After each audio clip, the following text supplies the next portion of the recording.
Ikiwa leo ni siku ya Ijumaa Kuu, makala hii inaangaza mengi yahusuyo hii siku. Majina yangu ni Emmanuel Paul, hii ni Skyward Television. Karibu.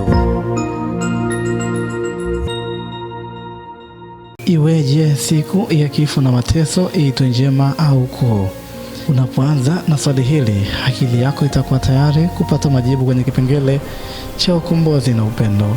Kelele za umati, hukumu ya Pilato na safari ya kuelekea mlima Kalvari. Katika ukimya wa mateso na kilele cha upendo usio na kifani, Ijumaa Kuu inatualika kutafakari siri ya msalaba, ambapo kifo kiligeuka kuwa mlango wa uzima. Ingawa ni siku ya huzuni kwa mateso ya Yesu, inaitwa nzuri au kuu kwa sababu kupitia kifo hicho, kifo chenyewe kiliwashwa na binadamu akapata tumaini la uzima wa milele. Katika sehemu ya historia ya Ijumaa Kuu ina mizizi mirefu ambayo inapita miaka 2000.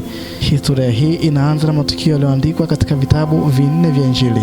Inakadiriwa kwamba Yesu alisulubiwa kati ya mwaka 30 BK na 33 BK wakati wa sikukuu ya Pasaka ya Kiyahudi. Matukio makuu ni pamoja na kukamatwa kwake katika bustani ya Gethsemane, kuhukumiwa na Pontio Pilato baada ya shinikizo kutoka kwa viongozi wa kidini, kuteswa, kudhihakiwa na kulazimishwa kubeba msalaba hadi mlima Golgotha, kusulubiwa msalabani saa 6 mchana hadi saa 9 alasiri.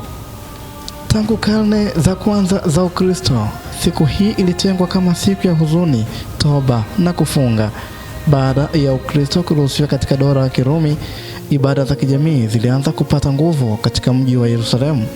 Waumini walikuwa wakikusanyika kuanzia alfajiri kufanya safari ya njia ya msalaba wakifuata nyayo za Yesu. Tukio la Ijumaa Kuu lilitokea takriban miaka 2000 iliyopita huko Yerusalemu. Baada ya kula karamu ya mwisho na mitume wake, Yesu alikamatwa katika bustani ya Gethsemane.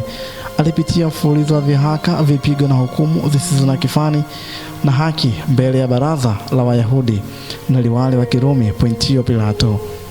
Historia inaonyesha kuwa tangu karne za awali za kanisa, karne ya kwanza na ya pili, Wakristo walikuwa wakitenga siku hii kwa ajili ya kufunga na kusali, wakitafakari saa 3 za giza, saa 6 mchana hadi saa 9 alasiri ambazo Yesu alikuwa msalabani. Alfajiri ya Ijumaa, Yesu alifikishwa mbele ya Pontio Pilato, alihukumiwa kifo, akapigwa mijeledi na kuvikwa taji la miiba. Alilazimika kubeba msalaba wake kupitia njia ya maumivu mpaka kilima cha Golgotha.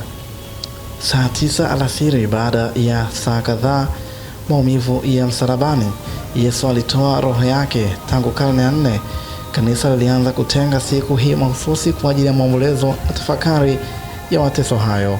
Leo hii Ijumaa Kuu huadhimishwa kwa mchanganyiko wa mapokezi ya kale na mifumo ya kisasa inayolenga kugusa maisha ya muumini. Katika miji mingi ikiwemo hapa Tanzania, waumini hufanya maandamano makubwa mitaani wakiigiza safari ya Yesu.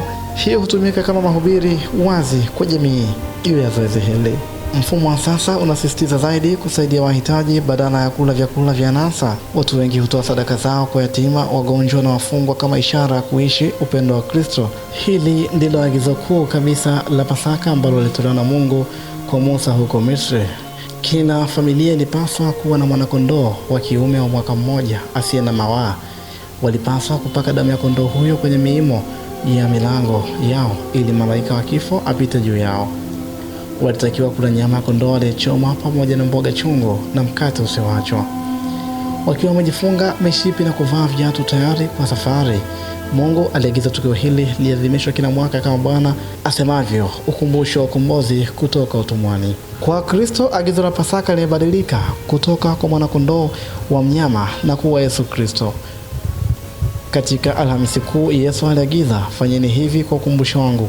Ukisoma kitabu cha Luka 29 sura ya 19, hili ni agizo la kushiriki mwili na damu yake.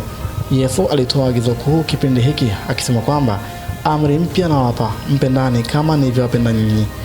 Yohana 13 mstari 34. Hii inaonyeshwa kwa kitendo cha yeye kutawadha miguu mitume wake. Katika Korinto wa kwanza 5:7, agizo ni lioneni mbali chachu ya kale, kwa maana Pasaka wetu amekwisha kutolewa dhabihu, yaani Kristo. Hapa ni agizo la kuacha maisha ya dhambi, chachu na kuishi maisha mapya ya utakatifu. Katika mfumo wa sasa wa kanisa, hasa kanisa Katoliki, kuna agizo linaloitwa kipindi cha Pasaka. Kila muamini aliyeimarishwa anapaswa kupokea sakramenti ya kitubio na Ekaristi Takatifu angalau mara moja kwa mwaka, hususan katika kipindi cha Pasaka kuanzia Jumatano ya Majivu hadi Pentekoste. Kwa ufupi, agizo la Pasaka ni agizo la ukombozi, ukumbusho na upendo. Na huu ndio mwisho wa simulizi hilo kwa ikiangaza juu ya siku ya Ijumaa Kuu. Nikutakie maandalizi mema ya kusherehekea kufa na kufufuka kwa Bwana wetu Yesu Kristo. Hii ni Skyward Television. Uzidi kutufuatilia pamoja na kuhabarika kwa habari kemkem. Ili wa kwanza kumbuka kusubscribe pamoja na kufollow majukwaa mbalimbali ya kijamii kwa anwani moja ya Skyward Television.